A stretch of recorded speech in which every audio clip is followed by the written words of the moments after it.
Greetings, word music fans. I am Colter McCorkindale, and I'm going to start doing some guitar lessons on here from time to time. They might not always be weird per se, but hopefully they'll at least be useful to players at any level. I'm going to start with what I like to call the magic legato sequence.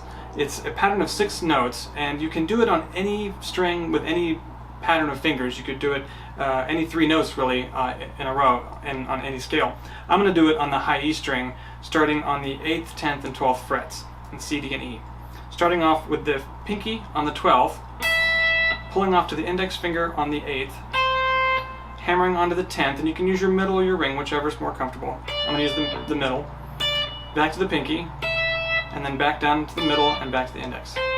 So cut in half, the first half is this, and the back half is this.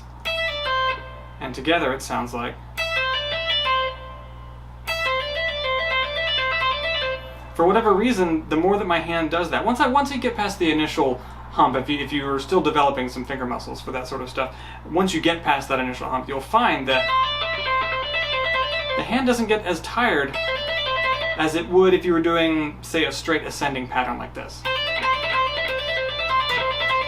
This is my hand's already starting to cramp up. Or even straight descending.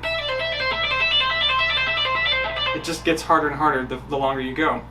And that example was just 2 whole steps. You could also do a half step and a whole step, or a whole step and a half step, or even some pentatonic patterns. Jumping a third if you can stretch.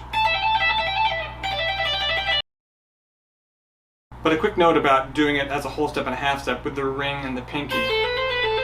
You'll find that might take a little more work, because it takes a little more work to develop independence between the ring and the pinky. And the reason for that is that the middle ring and pinky fingers, they all share a tendon.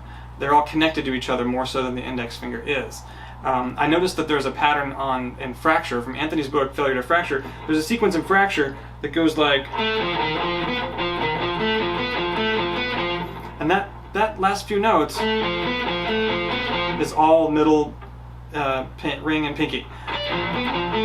And asking your hand to do that for a long period of time is sort of a physiological challenge compared to other sequences of notes. And even given the physiology of the hand, I feel like some people's hands are different from other people's hands. I feel like Paul Gilbert's hands allow him to have more independence with his ring finger, because he has a lot of licks where he really has an independent ring finger from his pinky. But someone like Sean Lane, who has shorter fingers and maybe a little stubbier, he would always try to avoid ever having a pattern that required the ring finger to go in sequence with the pinky finger. He would always find some other way around it. And so that's another way to creativity too. You can find ways around things. You can work within a limitation and then find new ways to innovate. So the magic legato sequence is something that shows up a lot in Steve Vai and Joe Satriani's songs. It shows up in, Steve Vai uses it at the intro of Shy Boy on the David Lee Roth record, Eat 'Em and Smile, with this pattern here. He uses it at the end of Juice, or at the end of the solo of Juice. Something like that. But what you'll find is, once you start to slide around, it really helps you to connect your patterns all over the neck. So that's it. That's the magic legato sequence. Thanks for watching, and we'll see you again soon.